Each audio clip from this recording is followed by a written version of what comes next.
Hello summoners, and welcome back to the Mobalytics Shaco Counterplay. Now, this will be a revised version due to the fact that we got reached out by a challenger Shaco player, and he gave us some tips on how we could have improved it, and we took that. So from here on out, we will be doing the counterplays, usually featuring a challenger or higher elo 1 trick for a champion. That way we can get the best information possible. For this one, we got some information from Eagzey, so thank you very much Eagzey for helping us out with this Shaco counterplay. So let's get into the video and the tips. In the early game, Shacos hate getting invaded. All they want to do is get a clean clear.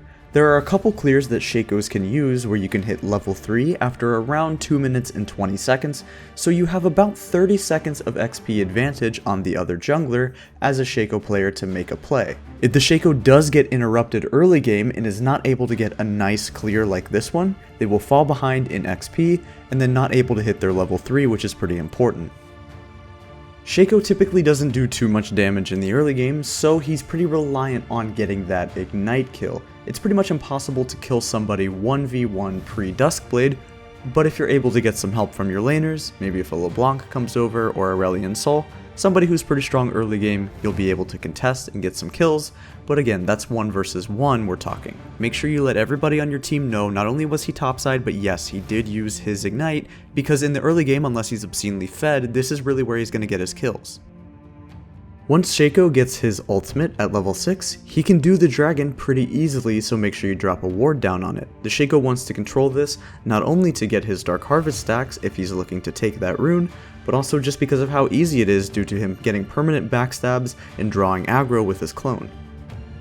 In the mid game, once Shaco gets a Duskblade of Drakthar, it kinda depends on how fed everybody else is, but he should be able to nuke enemy carries very easily, a good example being squishy champions farming side lanes and catching supports and junglers throughout the map.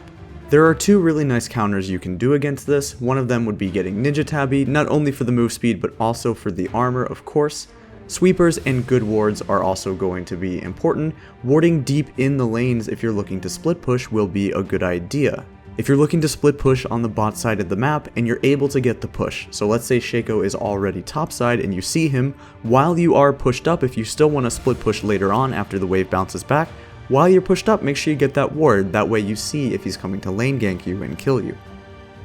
Finally, in the later stages of the game, make sure you group up on whoever is the most fed on your team. If you have a fed ADC, play around them and group up on them, that way Shaco can't one-shot them. Later on, when supports get items like Locket, Redemption, when your teammates get really tanky with Gargoyle Stone Plates on your tanks, makes it really hard to deal what you need to do as Shaco, and that's why he tends to fall off. While it's very true that if Shaco does go for a Dark Harvest, he essentially can have some infinite scaling, it's not going to be as reliable in the later parts of the game. That's only going to be for smaller skirmishes and more specifically 1v1s. He's always going to be dangerous in the late game if you try to take stupid fights versus him. In the early and towards the middle part of the game, Shaco can get countered by a couple of champions, most notably things like Olaf, Nidalee, or Graves. Olaf can throw axes and kill the boxes with his Q. Nidalee, as we've mentioned before, can just pretty much screw over any Shaco player that she wants, and it's pretty hard to keep up with her.